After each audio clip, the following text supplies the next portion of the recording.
Hey, Mr. Messed Up, what's happening?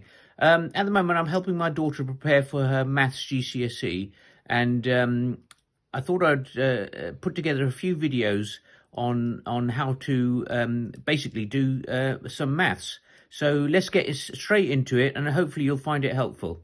First of all, today we're going to look at simultaneous equations. So, simultaneous equations. Let's take an example. X plus 2y equals 9 and 3x minus 2y equals 11. First thing, keep it simple. Label the first equation 1 and the second equation 2. The next step really is to try and eliminate one of these variables, x or y, so you can solve one of the other variables.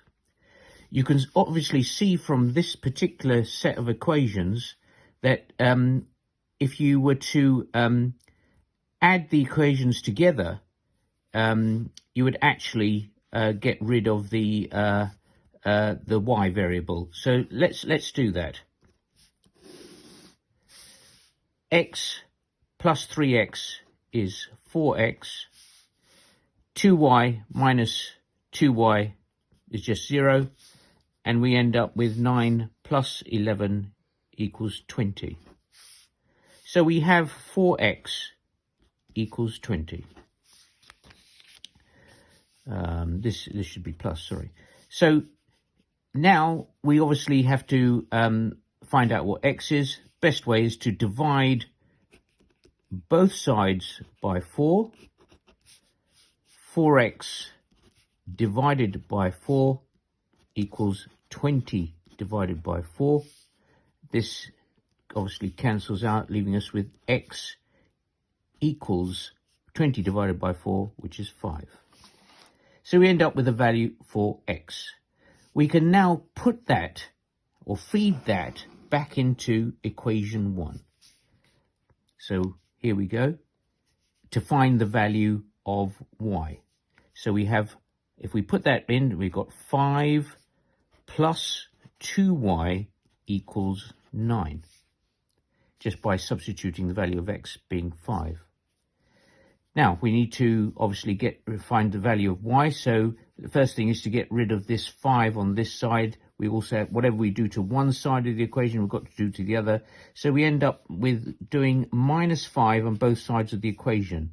So we end up with 5 minus 5 being 0, plus 2y equals 9 minus 5, which is 4. So we end up with 2y equals 4. Next stage would obviously to get rid of the 2. So we divide by both sides of the equation by 2. And we end up with 2y over 2 equals 4 over 2. And just turn over there. I'll go to the next page. So we end up now with y equals 2. Obviously the 2's cancel off and the 4 divided by 2 is in fact 2, giving y equals 2. So we now have values of y equals 2 and x equals 5. We can feed these two values into the second equation and just check whether it works. So 3 times 5, 3 times x, minus 2 times 2. Let's see what they were. 3 times 5 is 15, minus 2 times 2 is 4, gives us 11, which is in fact what we get in equation 2.